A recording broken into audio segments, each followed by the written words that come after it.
Very good evening, नमस्कार, शुभ संध्या। स्वागत है आप सभी का टारगेट ऑन पर। मैं संदीप तिवारी एक बार फिर से आप सभी का स्वागत करता हूं। बीपीएससी टीआरई 3.0 का री एग्जाम इस समय चल रहा है और पीआरटी का पेपर आज हुआ है, अर्थात 1 से 5 का, और 20 जुलाई का है पेपर।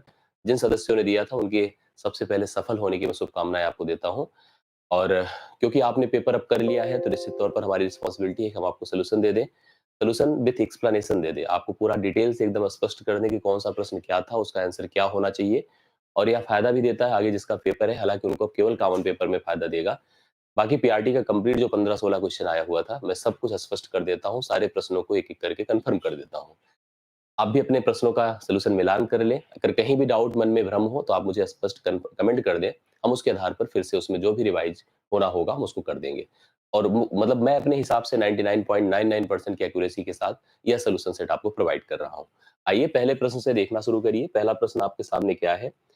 एक वृत्ताकार मैदान के व्यास की लंबाई हमसे पूछा है। जैसे अब आप इस प्रश्न को देखेंगे, एक वृत्ताकार या उस वृत्ताकार मैदान के व्यास की लंबाई क्या होगा जिसका क्षेत्रफल 8 सेंटीमीटर त्रिज्या के एक वृत्त क्षेत्रफल और 36 metre square pi metre square क्षेत्रफल वाले त्रिभुज के क्षेत्रफलों के योग के बराबर है। दरअसल उसने कहा है कि एक हमारा वृत्ताकार मैदान है, उसका हमसे व्यास पूछा है।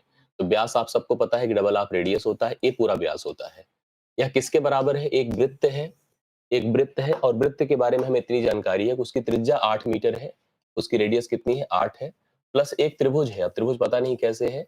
उस त्रिभुज का क्षेत्रफल एरिया दे रखा है इसने 36 पाई मीटर स्क्वायर। जनरली आप जानते हैं त्रिभुज में पाई का उपयोग जनरल नहीं होता है, लेकिन फिर भी लिखा है, न्यूमेरिकली हम अप्लाई करेंगे। करेक्ट। इसका एरिया सबको पता है कि पाई आर स्क्वायर होगा। तो पाई आर स्क्वायर का मतलब पाई 8 का स्क्वायर होगा।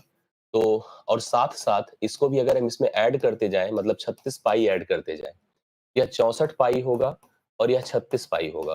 तो 64 पाई और 36 पाई मिलकर कितना होगा? 100 पाई। यहाँ पर इसका एरिया कितना होगा? पाई आर स्क्वायर होगा। अगर इसकी रेडियस की बात करते हैं हम लोग, तो हम लिख सकते हैं कि यह इक्वल टू, भाई इसके बराबर ऐसे लिखते चले तो हम लिख सकते हैं पाई आर स्क्वायर बराबर 100 पाई हुआ। सिंपल सी बात है कि पाई पाई से खत्म हो जाएगा। आर का मान कितना होगा? 100 होगा अंडर रूट के साथ। इसका मतलब आर की वैल्यू 10 होगी। अगर रेडियस हमारी 10 हुई है तो निश्चित तौर पर डायमीटर अपना 10 गुणे 2 होगा, अर्थात 20 होगा। तो जिन सदस्यों ने 20 इसका सही सोल्यूशन लगाया था उनका सही आंसर है ऑप्शन नंबर ए। आप मिलान करिए, करेक्ट हल 20 मीटर होगा, जो आपको ऑप्शन नंबर ए में दिया हुआ है। बढ़िया प्रश्न था। इस तरह के प्रश्न आपको कराए गए थे। आशा करता हूं आप सभी को इस प्रश्न का सोल्यूशन समझ में आया होगा। नेक्स्ट क्वेश्चन पर आइएगा। सरल ब्याज मतलब साधारण ब्याज कि किस दर से, मतलब रेडियस पूछा है, कोई धनराशि 24 वर्षों में अपने आप की 7 गुना हो जाएगी। जैसे अगर आपके पास कोई प्रिंसिपल है, प्रिंसिपल अमाउंट बनेगा, मतलब अगर 1 रुपया था, एक बनेगा 7। एक बनेगा 7 मतलब 1 रुपया आपने कहीं जमा किया, निवेश किया, तो 7 रुपए बन जाएगा। और अगर 7 बनेगा तो निश्चित तौर पर 6 जुड़कर 7 बनेगा, जिसको आप ब्याज कह सकते हैं। और सबको पता है कि साधारण ब्याज प्रतिवर्ष समान होता है। अब आपको प्रिंसिपल की जानकारी है, आपको ब्याज की जानकारी है, और आपको समय की जानकारी है। समय आपको दिया है कितना? 24 साल। अब ऐसी केस में हमसे केवल दर पूछा है, तो निश्चित तौर पर जब भी साधारण ब्याज का हम प्रश्न आपको कराए हैं या कराते हैं, तो हम कहते हैं कि अगर दर R% है, समय N है, तो दोनों को कंबाइन कर दें और रेशियो बना ले। रेशियो में जो ऊपर का भाग होगा ब्याज होगा, नीचे का भाग प्रिंसिपल होगा। आर को हम R/100 लिख सकते हैं, और इसमें यन का मान, यन मतलब समय, इसकी वैल्यू 24 दिया है। तो 24 का इसके साथ जब मल्टीप्लीकेशन करेंगे, यह सिंपली हो जाएगा 24R/100। अब आप खुद देख रहे हैं कि यहाँ पर ब्याज कितना है? 6। ब्याज है 6 और प्रिंसिपल कितना है? 1। प्रिंसिपल है 1। तो आप इसको इससे डिवाइड करें, 6 चौके 24 होता है, 4 से इसको डिवाइड कर दे 25 होगा, अर्थात आर बराबर आपका 25% वार्षिक होगा, जो कि ऑप्शन नंबर ए में ही दिया है। इस प्रश्न का उत्तर 25% वार्षिक आपके लिए करेक्ट सोल्यूशन बन जाएगा। तो आप सभी लोग इसका भी सोल्यूशन देख लीजिएगा। 25% वार्षिक ऑप्शन नंबर ए इस प्रश्न का राइट सोल्यूशन होगा। अपने सेट के हिसाब से आप मिलान करिएगा। अलग अलग सेट में अलग अलग जगह पे प्रश्न रखा गया है और अलग अलग ऑप्शंस के हिसाब से उसको अरेंज किया गया है, तो आप उसको देख लीजिएगा। अगला क्वेश्चन भी एक शानदार सा प्रश्न है पीआरटी के हिसाब से। हिंदी, अंग्रेजी और गणित, आपको 3 विषय की एक परीक्षा होती है जिसमें पूर्णांक, देखिए ध्यान से, पूर्णांक कैसे कैसे प्रेजेंट किया गया, हिंदी का, अंग्रेजी का और मैथ का। हिंदी का, अंग्रेजी का और मैथ का। हिंदी का 120 दिया है, अंग्रेजी का 140 दिया है और गणित का 100 दिया है। इस तरह से पूर्णांक दिया है। एक छात्र इन विषयों में क्रमशः 40%, 55% और 45% अंक प्राप्त करता है। तो जो उस बच्चे का प्राप्तांक है उसको भी देख लीजिएगा। उस बच्चे का जो प्राप्तांक है कुछ ऐसे है, कैसे देखिए, इस पे पाता है 40%, 40% जब करेंगे तो यहाँ पर लिखा 40%, परसेंट हटा, 2 जीरो गया, 12 चौके 48 नंबर मिला होगा उसको। इस पर पाया है कितना बताएं, 55%। तो 55% का मतलब सिंपल सी बात है, 2 जीरो जाएगा, 14 पंचे 70, 14 पंचे 70, 7 77, 77 नंबर उसको मिलेगा 55/100 गुणे 140 करने पर। और 100 में जो भी परसेंटेज लिखा होगा सिंपली वही होगा 45। मतलब इतना उसने क्या किया, अलग अलग विषयों में प्राप्त किया। कह रहा कि वह विज्ञान, अभी एक सब्जेक्ट और ऐड करना है, विज्ञान जिसके पूर्णांक 180 है। विज्ञान का पूर्णांक कितना है, 180 है, ये उसका पूर्णांक है। कह रहा है उसमें वह कितने, पढ़िए, में कितने अंक अर्जित करे, प्राप्त करे, जिससे सभी चारों विषयों के प्राप्तांकों की संयुक्त प्रतिशतता कंबाइंड 60% हो जाए। तो सबसे पहली चीज आप सभी पूर्णांकों को देखिए, कुल पूर्णांक देखिए, कुल पूर्णांक की अगर बात करिए तो कुल पूर्णांक में अपने पास 120 है, 140 है और 100 है। और अभी अभी साइंस वाला भी ऐड करना पड़ेगा क्योंकि चारों विषय लेने होंगे। 180, 180, 120 आपका 300 हो गया, और 300, 400, 500, 540 टोटल पूर्णांक हो गया। अगर हम देख रहे, देखिए 180 है, 120 300, और 300, 200, 500, 540 पूर्णांक। अगर हम इसका 60% करते हैं तो 60% का मतलब क्या होता है, आप सिंपल देखिएगा, 60% का मतलब होता है 60/100 ना, 60 बटा कितना, 100, 2 जीरो खत्म होते हैं, 6 चौके 24 होता है, 6 पंचे 30, और 30 दो कितना होता है, 32। 324 यहाँ पर उसकी कुल आवश्यकता है, इतना वो चाहिए उसको किसी भी हालत में। 540 में से 60% अगर वह पाएगा तो 324 नंबर उसको चाहिए था। अभी तक उसने कितना अर्जित किया है देखिएगा। अभी तक जो उसने अर्जित किया है, इन तीनों नंबर्स को जोड़ दीजिए, 8 7 15 5 20 की शून्य हासिल 2 हुआ, और 4 2 6, 6 7 13, 13 4 17, 170 नंबर उसने अर्जित कर लिया है। तो विज्ञान विषय ही अब सहारा है जिससे कि वह उस टारगेट को अचीव कर सकता है। तो इसलिए अब आपको क्या करना होगा, 324 में से 170 घटाना होगा। 4 हुआ, 12 से 7 5 हुआ, 2 से 1 1 हुआ, 154 नंबर अगर वह पा जाए तो अपने टारगेट को अचीव कर ले, अर्थात सब संयुक्त प्रतिशतता उसकी 60% की बन जाएगी। आशा करता हूं यह प्रश्न भी आपका कंफर्म, आपको समझ में आया होगा। नेक्स्ट क्वेश्चन पर आइएगा। क्वेश्चन क्या बोला है, एक संख्या को 5% घटाया जाता है, फिर 10% बढ़ाया जाता है। इस प्रकार मूल संख्या से प्राप्त संख्या कितने प्रतिशत बढ़ती या घटती है। शतक प्रतिशत का उपयोग है। पहले देखिए क्या हुआ, 5% घटाया गया, ठीक है, 5% की कमी हुई। फिर देखिए क्या लिखा है, 10% की क्या हुई है, वृद्धि हुई है। इस प्रकार से कहा गया है कि मूल संख्या से प्राप्त संख्या कितने प्रतिशत बढ़ जाती है या घट जाती है। तो आप सिंपल समझिएगा, क्लियर हो जाएगा। 5% को हम लिखेंगे 5/100, और 5/100 का मतलब 1/20 होता है। और इधर 10% का मतलब आप समझ गए होंगे, 10/100 होता है। 10/100 का मतलब आप सबको पता है कि 1/10 होता है। सिंपली देखिए इसको प्रेजेंट कैसे करेंगे, कुछ इस प्रकार से कहेंगे, 20 में 1 घटेगा ना, 19 हो जाएगा, और 10 में 1 जोड़ेगा तो कितना होगा, 11 हो जाएगा। तो 20 धाम में कितना कर दीजिए, 200, 200, 11 9 99 होता है, 9 हासिल 9, 11 के 11 9 कितना होता है, 20। 200 से 209 हुआ है, कितना बढ़ा है बताइए, 9 बढ़ा है। कितने में बढ़ा है, 200 में बढ़ा है। तो लिखिए 9 गुणे 100/200। 200 से भाग करिए, 2 जीरो गया, 2 चौके 8 होता है, 2 पंचे 10, वृद्धि हुई, ध्यान दीजिएगा इस बात की। 4.5% की क्या हो रही है, वृद्धि हो रही है। ऑप्शन नंबर आपको क्या दिया है, बी दिया है। 4.5% की वृद्धि करेक्ट हल इस प्रश्न का सही उत्तर बनेगा। तो आप लोगों के जो सेट में आपके प्रश्न रहा हो, जिस नंबर पे रहा हो, जिस पोजीशन पे रहा हो, उसके आधार पर 4.5% वृद्धि आप लोग बढ़ती है, ध्यान दीजिएगा, क्योंकि 4.5 यहाँ डाउट आपको क्रिएट कर सकता है, घटती है। तो घटती भी बहुत सारे लोग कंफ्यूजन में लगाए होंगे, लेकिन बढ़ती है, आप उस पर जाइएगा, सही उत्तर नोट करिएगा। अगला क्वेश्चन देखिएगा, किसी चिड़ियाघर के दैनिक दर्शनार्थियों की संख्या रविवार को 680 तथा अन्य दिनों में 332 है। ये भी मैथ में पूछा जाता है। चिड़ियाघर है, एक जू है, ठीक है, वहां पे दैनिक जो दर्शनार्थी हैं, रविवार को आप जानते हैं ज्यादा लोग आते हैं। तो संडे को कितने हैं बताइए, संडे को 680 है, संडे को 680 है, जो अन्य दिनों में 332 है। बाकी जो दिन होते हैं 332 होते हैं। देखिए अन्य दिन पे आप लोग को समझना है, अन्य दिन प्रतिदिन के हिसाब से 332 होंगे। और आगे बढ़ते हैं, यदि किसी 30 दिवसीय महीने का पहला दिन रविवार है, कोई 30 दिवसीय महीना होता है और उसका पहला दिन रविवार होता है, तो उस महीने में चिड़ियाघर के दैनिक दर्शनार्थियों की औसत संख्या क्या है। अगर आप ऐसे सोचो कि पहला दिन अगर किसी महीने का रविवार है, तो निश्चित तौर पर ऐसे आप जानते हैं, सिंपल सा समझिएगा भाई, अगर 30 दिन का महीना है, 30 दिन का महीना है, आप एकदम क्लियर कर लीजिए, समझ में आ जाएगी। 30 दिन का महीना है और सबको पता है कि जैसे Sunday, Monday, Tuesday, Wednesday, Thursday, Friday, Saturday, तो कुल मिला के अगर देखा जाए 7 दिन होते हैं, सप्ताह के 7 दिन होते हैं। रविवार, सोमवार, मंगलवार, बुधवार, गुरुवार, शुक्रवार, शनिवार, शनिवार तक अगर देखा जाए 7 दिन होते हैं। तो हर दिन का आना कितनी बार तय होता है? 4 बार। 4 बार आना तय होता है, ठीक है? अब उसके बाद 4 सत्ते 28, 2 दिन जो बचा है, उसमें रिपिटिशन किसी एक दिन का होगा। उसी दिन का होगा, जैसे अगर पहले दिन रविवार आया था, तो निश्चित तौर पे जो रविवार होगा ना, ध्यान से देखिएगा, संडे जो होगा, संडे आपका तय हो गया 5 बार होगा। इस महीने संडे 5 बार होगा। बाकी जो अन्य दिन होंगे, वो आपके कितनी बार होंगे? निश्चित तौर पर 25 बार होंगे। तो आपको क्या करना है, जैसे संडे के औसत, जो संडे के जो दर्शनार्थी जो वहां पर जो आते हैं दर्शनार्थी, वो कितने होते हैं? 5 बार हुआ है तो 5 गुणे कितना कर दें? 680। बाकी अन्य दिनों में 25 गुणे क्या कर दें? 332। ठीक है, 332 25 गुणे कर दें। दोनों को जोड़कर 30 से, क्योंकि आपसे औसत पूछा है, औसत संख्या, औसत होता है योग बटा संख्या, करेक्ट है। इसी को फॉलो करिए, जैसे आप इसका गुणा करिए पहले वाले का, तो 5 गुणे कितना है? 680 है। तो इसका मल्टीप्लीकेशन कर लीजिए, या ऐसे लिख लीजिए एक बार, 25 गुणे कितना है? 332 है। डिवाइड बाई आप कितना कर दो? 30। अगर हम कॉमन कर लें, जैसे कि 5, 5 जैसे ही कॉमन करेंगे, यहाँ 680 बचेगा, और यहाँ पर 5 से गुणा करिए, 5 दूना 10, 5 तिया 15, एक 16 की 6 यहाँ से ले, 5 तिया 15, एक 16, 1660 हो गया।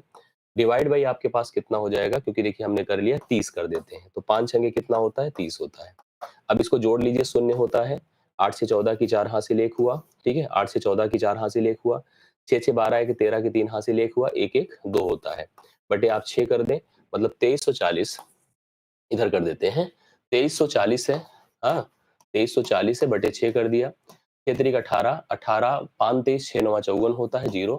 390 इस प्रश्न के लिए राइट सोल्यूशन होगा, जो ऑप्शन नंबर सी में दिया है। तो 390 लगाइएगा, करेक्ट हल आपके सामने है। तो बढ़िया प्रश्न था, इस टाइप का क्वेश्चन आपको देखने को मिला, अच्छी बात है। और ऐसे प्रश्न आपको दिखते हैं, तो इसलिए आप लोग इसको अब अच्छे से देख लीजिएगा। बाकी के दिनों के हिसाब से भी फिलहाल अभी तो यहाँ पर ये प्रश्न आया हुआ था। आशा करता हूँ मैक्सिमम लोगों ने इसका सही सोल्यूशन किया होगा। अगले प्रश्न पर आते हैं। एक समचतुर्भुज है, रोम्बस के बारे में बहुत बार चर्चा हुई है, हम सब लोगों ने रोम्बस को खूब पढ़ा है। रोम्बस मतलब एक ऐसा फिगर होता है जिसमें सभी भुजाएं बराबर होती हैं, एक समांतर चतुर्भुज ही होता है, सभी भुजाएं क्या होती हैं? बराबर। इसके विकर्णों को लेकर के बहुत सारे डिस्कशंस होते हैं, हमेशा आपने देखे होंगे। विकर्ण एक दूसरे को समकोण पर समद्विभाजित करते हैं। विकर्णों की लंबाइयां 2a और 2b हैं। अगर एक पूरी लेंथ 2a है, तो यह भाग आपका a होगा, यह भाग भी a होगा। अगर एक पूरी लेंथ 2b है, तो यह भाग b होगा, तो यह भाग भी क्या होगा? b होगा। और बीच में हम सबको पता है समकोण होता है, तो यह लेंथ जो है पाइथागोरस के हिसाब से अंडर रूट ए स्क्वायर प्लस बी स्क्वायर होगी, क्योंकि दोनों भुजाओं के वर्गों के योग का वर्गमूल करेंगे, तब जाकर हमें उसका कर्ण प्राप्त होगा, अगर हम समकोण त्रिभुज के हिसाब से इसको सोच रहे हैं। अब जो पहली भुजा है वही यह भी होगी, वही यह भी होगी, वही यह भी होगी। परिमाप इसका 4a होता है। 4a मतलब 4 इंटू भुजा कर देते हैं, ये तो क्योंकि यूज किया है।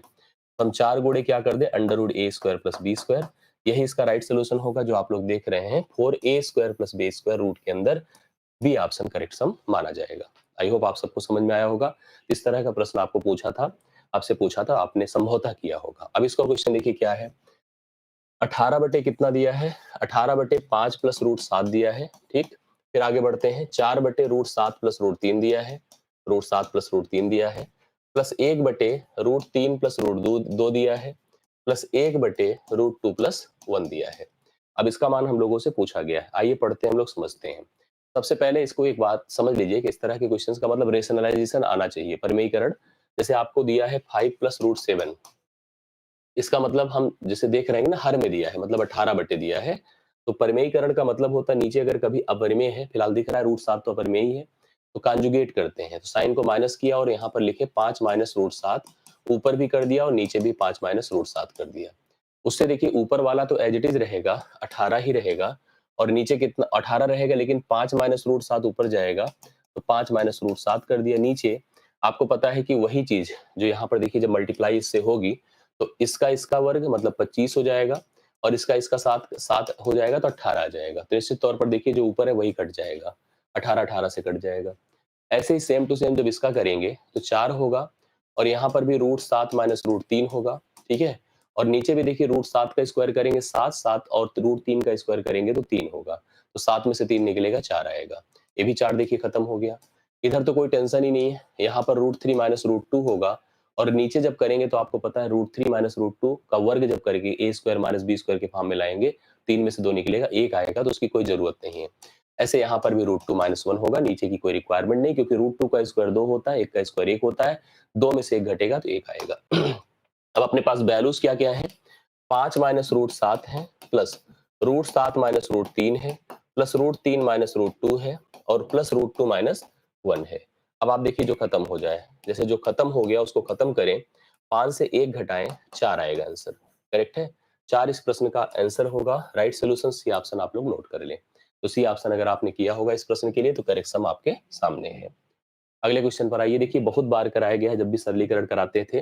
जैसे आपको √4479 का मान दिया है, √4479 का मान दिया है, कितना वर्गमूल दिया, सिंपली हमको करना भी नहीं है, दिया है।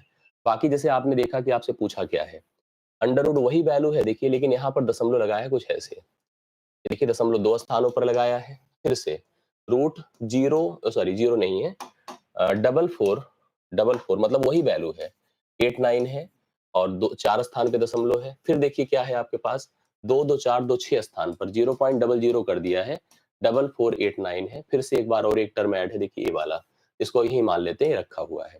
हम एक बात आपको बता दें कि जैसे इसका वर्गमूल अगर 67 है तो इसका भी 67 होगा, इसका भी 67 होगा, इसका भी 67 होगा, इसका भी 67 होगा, इसका बस दशमलव का सेट किया जाएगा। अगर दशमलव यहाँ पर आधे स्थान पे सेट किया जाता है, पूर्ण वर्ग में अगर 2 स्थान पर है, यहाँ पर 1 स्थान पर होगा, यहाँ 4 स्थान पर है तो यहाँ 2 स्थान पर होगा, यहाँ 6 स्थान पर है तो यहाँ 3 स्थान पर होगा, और वहां पर अगर 8 स्थान पर, देखिए 2 2 4 2 6 2 8 स्थान पर है तो यहाँ 4 स्थान पर होगा। ठीक है, 4 स्थान पर होगा। इतना हम लोग को ध्यान देना है। अब इतना ध्यान देना है, इसको सिंपली जोड़ना है, और जोड़ने में सावधानी, ऐसा नहीं कि इधर उधर करके जोड़ दें। देखिए 6.7, 0.67, 0.067, 0.0067, 7 हुआ, 7 6 13 हुआ, 7 6 13 1 14 की 4 हासिल 1 हुआ, 7 6 13 1 14 की 4 हासिल 1 हुआ, 6 1 7, 7.4437, 7.4437 बी ऑप्शन राइट सोल्यूशन है। इस प्रश्न का सिंपल क्वेश्चन है, बढ़िया, बस ध्यान दीजिए, आंसर आ जाएगा इसका। सही आंसर आपके सामने है, करेक्ट है। आगे बढ़ता हूँ। आपको एक समीकरण दिया है 2x प्लस 3y, हाँ, बराबर 77 दिया है, और आगे बढ़िए, लिखा है 3x प्लस 2y बराबर 73 दिया है। कह रहा है कि एक्स वाई के जो संतुष्ट करने वाले मान है, जो इसको सेटिस्फाई कर रहे हैं, वो कौन है। 11 19 कर रहे हैं, मतलब एक्स का मान यदि 11 तो वाई का मान 19, 13 17 है कि 12 और 18 है। रख रख के चेक करना होगा, रख रख के देखना सही है, बाकी करने का तरीका है, अगर करना चाहो तो वैसे भी कर सकते हो, बट रख के देखो तो सही है। अगर हम पहला ऑप्शन लेते हैं 11 और 19, 11 19 लेंगे तो 11 दूना 22, पहला सेट करें समीकरण 1, और 19 त्रिक कितना होगा 57, जोड़ दिया तो 7 2 9 आएगा, जबकि यहाँ 77 की नीड है, तो पहला ऑप्शन गायब हो गया, नहीं काम का है। 13 17 देखिएगा, 13 दूना 26 और 17 त्रिक 21, जोड़ा तो यहाँ पर 77 आया, तो पहला स्टेटमेंट पहला तो संतुष्ट हुआ। दूसरे को भी चेक करिए, 13 तिया 39 है और 17 दूना 34 है, तो 9 7 16, 9 4 13 होता है, 3 3 6 भी सेटिस्फाई कर रहा है। बी ऑप्शन, बी ऑप्शन तो परफेक्ट सही है, बट आपको पता है कि इनमें से एक से अधिक का ऑप्शन भी होता है, तो इसलिए अगले में भी मतलब चेक करना जरूरी होता है। कभी ऐसा प्रश्न आता है तो हम लोग चेक करते हैं। फिलहाल 12 तिया 36, 18 दूना 36, तो 36 36 72 होता है, इसको हमने कर दिया ना। हाँ, 12 दूना 24 और 18 तिया 54, तो यहाँ पर भाई जुड़ करके यहाँ पर देखिए ओसेट नहीं हो रहा, 77 नहीं आ रहा है, ये नहीं होगा, केवल बी ही ऑप्शन इस प्रश्न का हल होगा। 13 और 17 करेक्ट सोल्यूशन होगा, एक्स का मान 13 और वाई का मान 17 इस प्रश्न के लिए राइट सोल्यूशन बनेगा, इस प्रश्न का करेक्ट हल होगा। अगले क्वेश्चन पर आइएगा। आयत का क्षेत्रफल दिया है, आयत सबको पता है कि फिगर है इस टाइप से, इसकी लंबाई है, इसकी चौड़ाई है, एल बी, ये क्षेत्रफल होता है जो 30 दिया है, और इसका परिमाप, परिमाप क्या होता है पता है, परिमाप उसका होता है twice L plus B, twice L plus B, जो 26 है। इसका मतलब एल प्लस बी का मान कितना हो जाएगा, 2 से इसको डिवाइड कर दे 13। अब इसकी लंबाई हमसे पूछ रहा है। देखो मैं चाहूंगा कि भाई रूल तो होता है, अगर आप चाहो तो एल माइनस बी का होल स्क्वायर कर लो, एल प्लस बी का whole square minus 4 L B होगा, अप्लाई कर सकते हैं, सोल्यूशन आता है, फिर एल माइनस बी आएगा, L plus B L minus B फिर सेट करना होगा, समीकरण बनेगा तो आएगा, रख करके देख लो कंफर्म हो जाएगा। अगर आप लंबाई 10 मानेंगे, लंबाई अगर 10 मानेंगे तो निश्चित तौर पर अगर आपने लंबाई 10 लिया तो चौड़ाई 3 होगी, तभी तो होगा। तो 10 3 13 तो चलो परफेक्ट है। क्या 10 गुणे 3 30 होता है? हाँ, तो इसका मतलब ये लंबाई हो सकती है, एकदम कन्फर्म है। अब हमारे मन में है कि अगर हम 6 मानते हैं, ठीक है? 6 मानते हैं।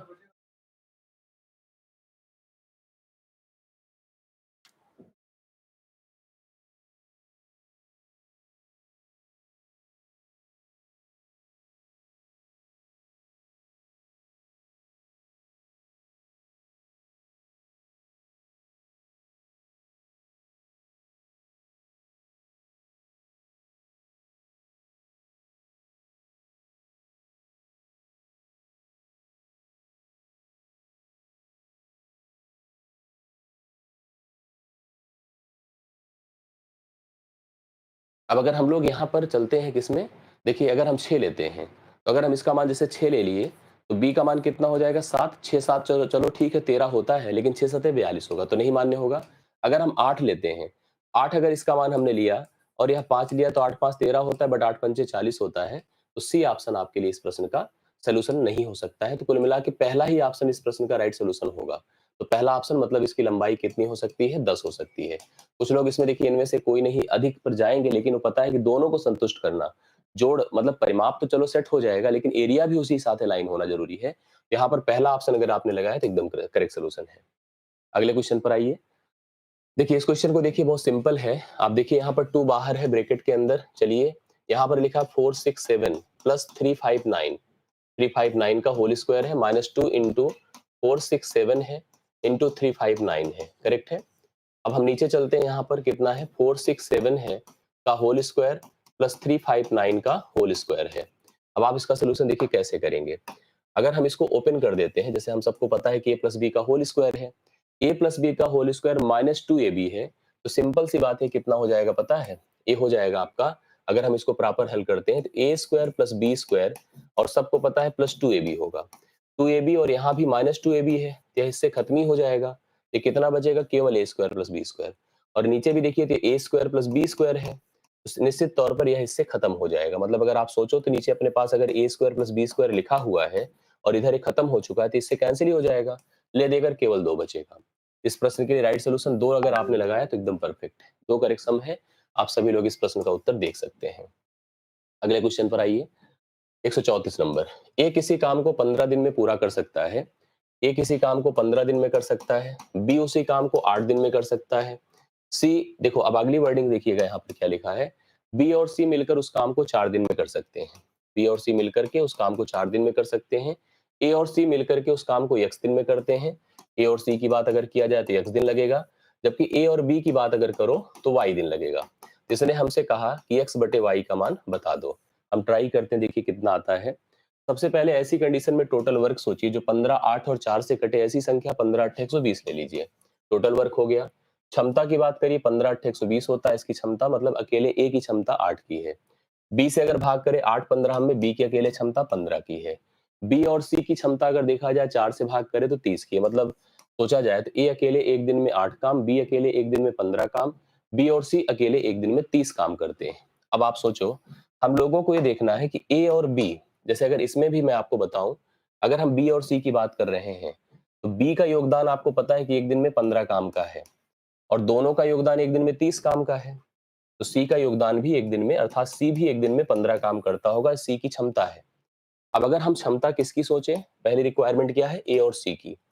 ए और सी की क्षमता सोचो, तो सी की क्षमता 15 है और ए की क्षमता 8 है, तो 15 8 कितना हो गया? 23।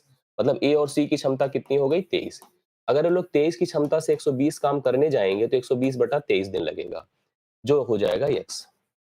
उसी प्रकार से अगर हम ए और बी की बात करें, ए और बी, अब खुद सोचिए, बी की भी क्षमता एक दिन की 15 है, देख पा रहे हैं हम लोग, और ए की क्षमता भी एक दिन की 15 है, तो 15 15 कितना हो गया? 30।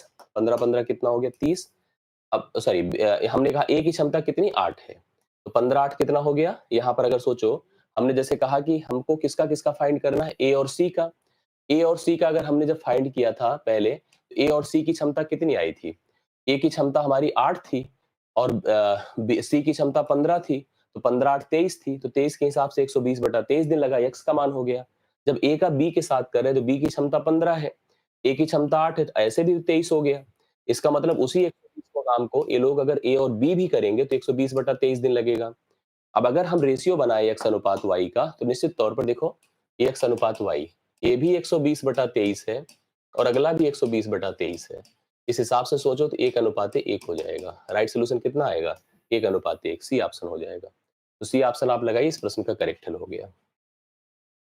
अब आगे देखते हैं, हम लोग अगले प्रश्न पर आते हैं। अगले प्रश्न पर आते हैं। 5 अंकों की छोटी सी छोटी संख्या हमको ज्ञात करनी है, जिसको क्रमशः 15 से 30 से 38 से और 40 से विभाजित करें तो शेष 2 आता है। करेक्ट है? तो आपको जैसे शेष 2 आने की बात है तो इसका मतलब जो एक ऐसी संख्या सोच रहे हैं हम लोग जो कि 15 से 30 से 38 से और 40 से जब भाग दें तो पहले तो वह कट जाए, ठीक है? और वो भी कितने 5 अंक की देखना है। तो इसका मतलब ये ऑप्शन तो होगा नहीं, ए हो सकता है, ए हो सकता है और सबसे छोटी पूछ रहे हैं। पहले तो कट जाए, कटने के बाद शेष अगर 2 आए तो रियल नंबर आपका यह है। मतलब जो ऑप्शंस में दिए नंबर हैं वो आपके 2 जुड़े हुए हैं, तभी सब में बराबर शेषफल। इसका मतलब पहले ऑप्शन से 2 घटा दीजिए। 2 घटाएंगे तो 11,400 होगा और इसमें जब 2 घटाएंगे तो 11,396 होगा। अब आपको डिविजिबिलिटी चेक करनी है। डिविजिबिलिटी सबसे पहले 15 से करनी है। कोई संख्या 15 से कटती है तो 5 से कटती है, 3 से कटती है। 5 से कटने का मतलब एंड में 0 हो या 5 हो, तो ये तो पॉसिबिलिटी गई, तो ले देकर यही बचा। 5 से कट गया, 3 से भी कटेगा, 4 2 6। 30 से कटना बिल्कुल कट रहा है, 3 से कट रहा है, 10 से कट रहा है। 38 से कटना मतलब 19 से कटना और 2 से कटना। 19 छक्के 114 होता, 19 से भी कटेगा। 40 से कटना मतलब 8 से कटना, 5 से तो कट ही चुका है। 8 से कटने का मतलब अंतिम 3 अंक 8 से कटे, तो इसका मतलब ले देकर किसी भी हालत में यही पहला ऑप्शन होगा। 11,402। आप इस संख्या को मान लीजिए ये पूरे का मान है 11,402 और इसमें अगर 2 कम कर दें तो यह एक ऐसी पोजीशन होगी जो सबसे कट जाएगी। उसी आधार पर मैंने इसका सॉल्यूशन प्रोवाइड किया है। 11,402 इस प्रश्न का करेक्ट हल है। लास्ट क्वेश्चन है मैथ के भाग का और एक देखिए फार्मूला, जैसे मैं बार-बार आप लोगों को कहता हूं कि फार्मूला जरूर तैयार किया करिए।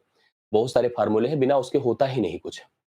एक फार्मूला होता है a cube plus B cube plus C cube minus 3abc बराबर a plus B plus C, A plus B plus C, दूसरे ब्रैकेट में A square plus B square plus C square minus A B minus B C minus C A.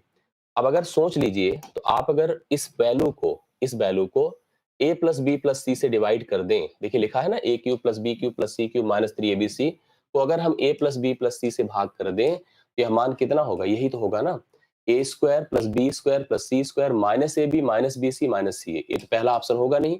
A square plus B square plus C square minus B C लिखा हो, minus क्रम से कोई फर्क नहीं पड़ता है। ये जो बी ऑप्शन लिखा है एकदम परफेक्ट सोल्यूशन होगा। तो ये नहीं हो पाएगा क्योंकि यहाँ पर प्लस ए बी लिख दिया है। तो B square A square plus B square plus C square minus B C minus C A minus A B, बात एक ही होती है। तो बी ऑप्शन अगर आपने लगाया तो एकदम परफेक्ट सोल्यूशन है। मैथ के सभी प्रश्नों का सोल्यूशन रहा और पीआरटी के सभी प्रश्नों का आपने अगर सोल्यूशन कर लिया है तो मैच करा लीजिए और सही लगा हो तो आप कमेंट में जरूर बताइएगा। अच्छा लगा तो वीडियो को लाइक कीजिएगा और कंफर्म जरूर करिएगा आपके कितने प्रश्न सही हो पाए और कितने नहीं। चलिए मुलाकात करते हैं नए वीडियो में। अभी के लिए मेरी तरफ से इतना ही। Thank you so much.